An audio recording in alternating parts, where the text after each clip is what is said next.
My first real involvement with Wicked was saying to Stephen Schwartz, I'm really sorry, I haven't seen the show. What? And I asked, is this a problem? And we kind of all agreed that maybe it wasn't. The wizard will see you now! And so as I started to write new things, I absorbed all of Stephen's material into my muscles. It's very much a cinematic version of his language.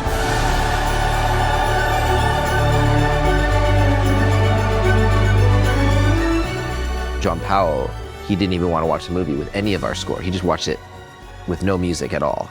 And so that helps him wrap his mind around what the movie can be without music, so he can build on that and help enhance those things. And so I think that was kind of my job, to be a bit of an outsider in this world.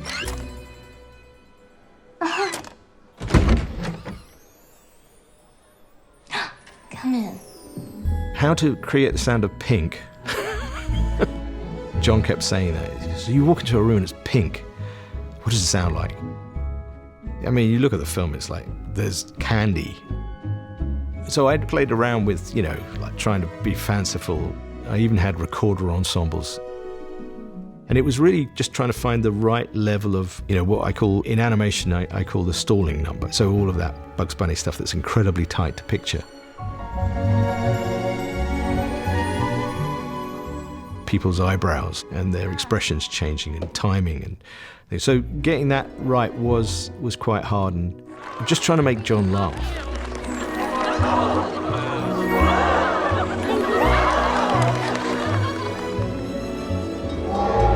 And then we get to the train station and they're doing the kind of the movement, the hand movements from the dance.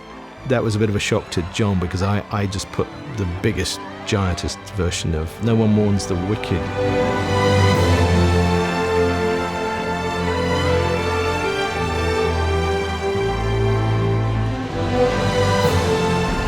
And he did not expect it.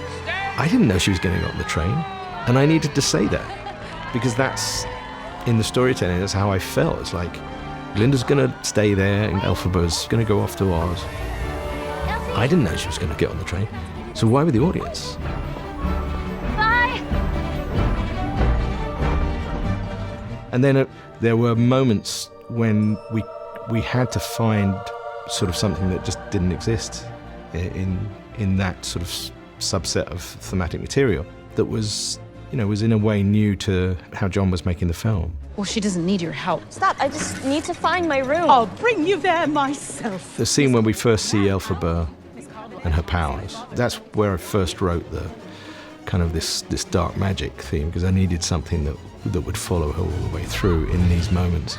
Let her go!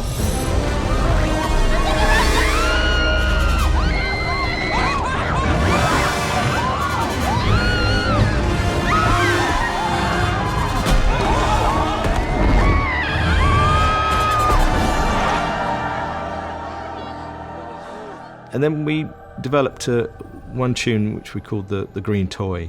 Hey, you know what I had made? Look, special.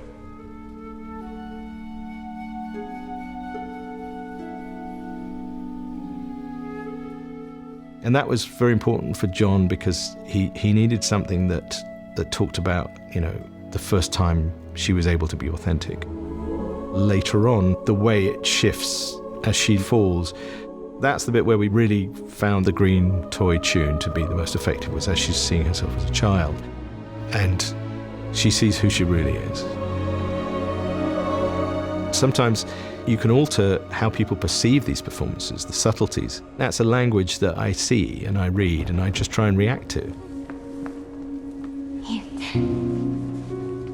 Put this around you. In the end, it actually turned out to be much more about just the actual storytelling. And it wasn't that it was song, it was just that the story kept going.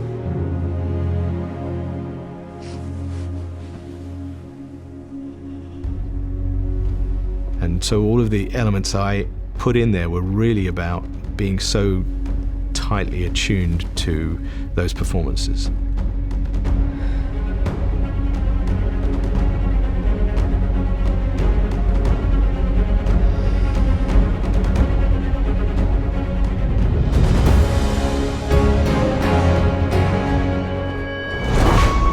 無法為女巫。